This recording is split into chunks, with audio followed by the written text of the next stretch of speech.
базе военного факультета. Кратко по квалификации. Мишень арқылы қолданылды. Уже невидимый инфракрасный.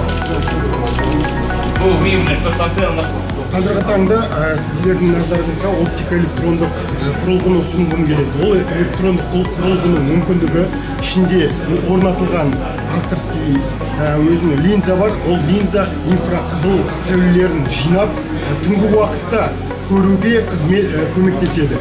Яғни ол әскери техникада түнгі уақытта, күндізгі уақыттағыдай қойылған тапсырманы орындауға мүмкіндік береді.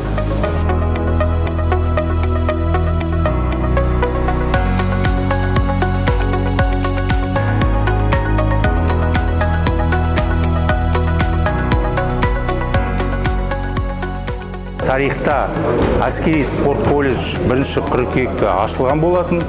Осы спорт колледж коллаборация елімізде спорт, білім жағынан және де әскер қызмет.